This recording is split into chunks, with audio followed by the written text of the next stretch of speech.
Going on a treasure hunt. Got my sunglasses. Got my sunglasses. I'm not scared. I'm not scared. Oh, look at those grassy dunes.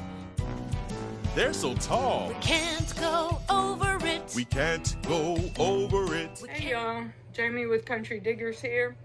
Today we're going to do a history on the Korean War, focusing on 1952 to 53, the end of the war.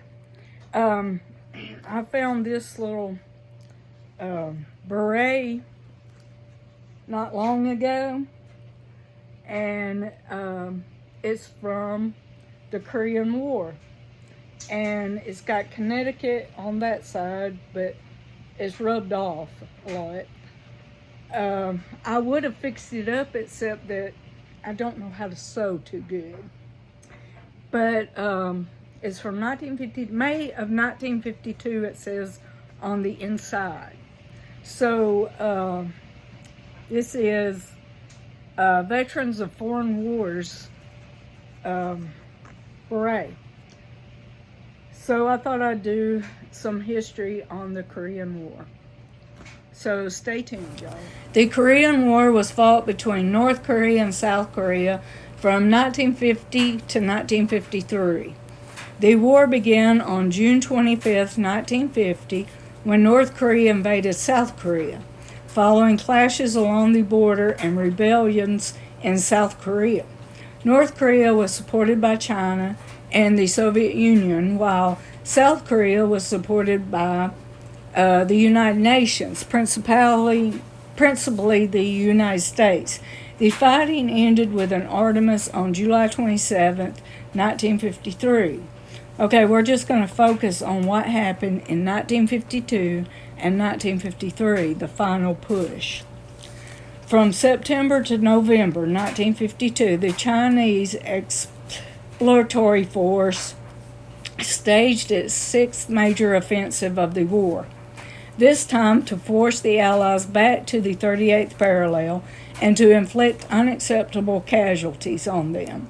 Ranging from the valley of the Imogene through the Iron Triangle to the eastern mountains, the ground war followed the same dismal pattern. The Chinese infiltrated Allied outposts at night, then attacked under the support of short, intense artillery barges, submarine guns, and hard grenades, ruled the trenches, and flamethrowers and demolitions became standard weapons for assault units. Obscure hills acquired memorable names such as White Horse Mountain, Bunker Hill, Old Baldy, Sniper Ridge, Capitol Hill, Triangle Hill, Pikes Peak, Jackson Heights, and Jane Russell Hill. By the time fighting faded in mid-November, the 8th Army had lost 10,000 men, the Chinese 15,000. Chinese commanders hoped that they had persuaded President-elect Eisenhower to abandon any ambitious plans for a major offense in 1953. The Chinese need not have worried, for both Eisenhower and Secretary of State designate Dulles viewed continuation of the Korean War as incompatible with U.S. national security interest. In their view, the People's Republic of China was indeed the enemy in Asia, but Korea was only one theater in the struggle. They also knew the voting public's support for the war had thinned throughout 1952. As the talking and fighting continued abroad, the talking and taxing continued at home. That ain't nothing new. As for the negotiations, Dulles conceded the communist point that voluntary reparation should involve screening by an international agency, not just U.S. KOK teams. When the UN and the International Committee of the Red Cross called for an exchange of sick and disabled POWs as a goodwill gesture, Eisenhower approved. The plan proved a good test of communist intentions by a sure chance. On March 5, 1953, Joseph Stalin died, and within weeks, the Politburo of the Soviet Communist Party voted that the war in Korea should be ended.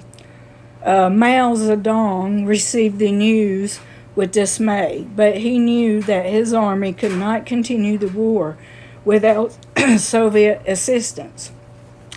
With a speed that amazed the negotiating teams on both sides, the Chinese accepted voluntary reparation. Excuse me. POWs who wanted to return to their homelands would be released immediately, and those who chose to stay would go into custody of a neutral international agency for non-coercive screening.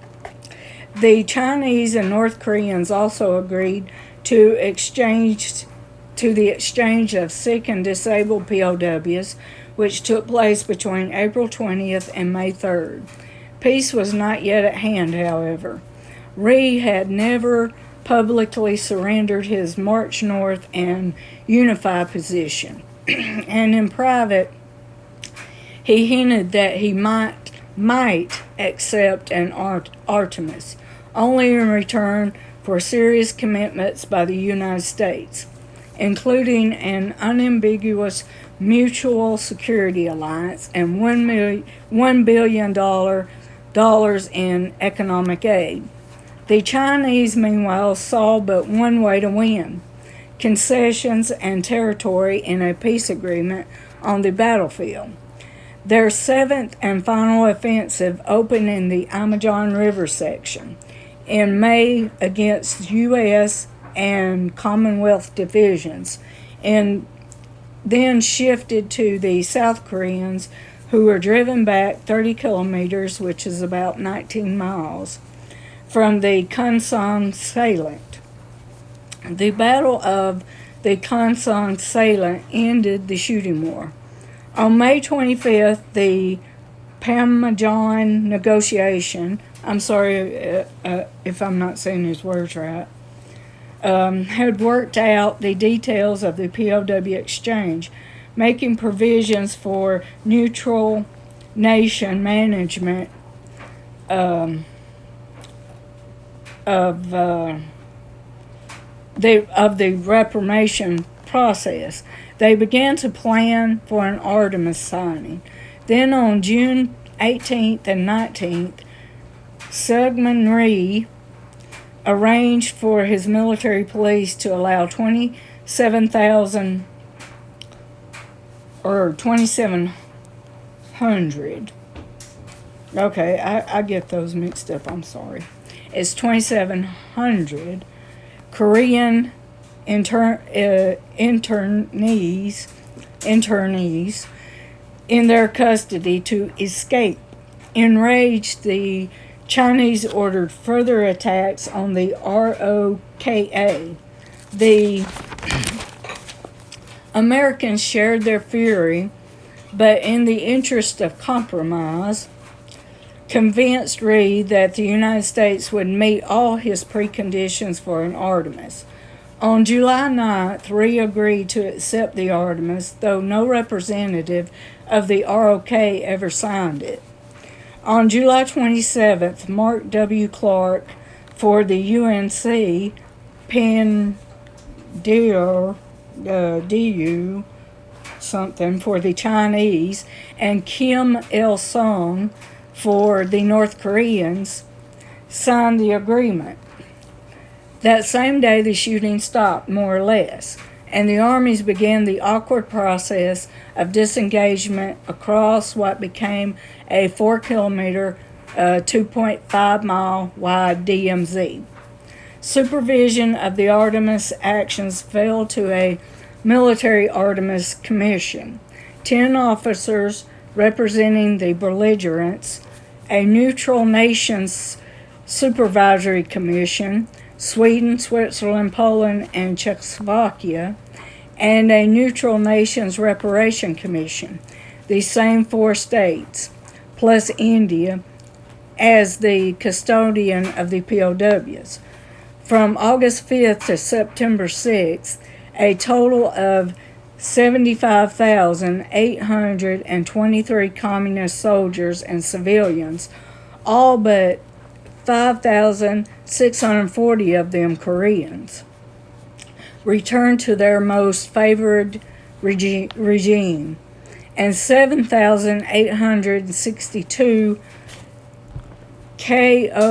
ROK soldiers, 3,597 U.S. servicemen, and 1,377 persons of other nationalities, including some civilians, returned to UNC control. The swap became a media event, potent possibilities, a media event of potent possibilities. The communist POWs stripped off their hated capitalist prison uniforms and marched off singing party-approved songs. The handling of those who refused reparation turned into a nightmare, as agents among the communist POWs and interrogators made life miserable for the Indians. By the time the Neutral Nations Reparation Commission gave up the screening process in February 1954, only 628 Chinese and Koreans had changed their minds and gone north, and 21,839 had returned to UNC control. Most of the non-reparators were eventually settled in South Korea and Taiwan. As provided for the Artemis Agreement, the United States organized an international conference in Geneva for all the belligerents to discuss the political future of Korea. The actual meetings produced no agreement. The Korean Peninsula would continue to be caught in the coils of Cold War rivalry, but the survival of the Republic of Korea kept alive the hope of civil liberties, democracy, economic development, and eventual unification, even if their fulfillment might require another 50 years or more. I think I don't know if it'll happen or not. But okay, hope y'all enjoyed. See you later.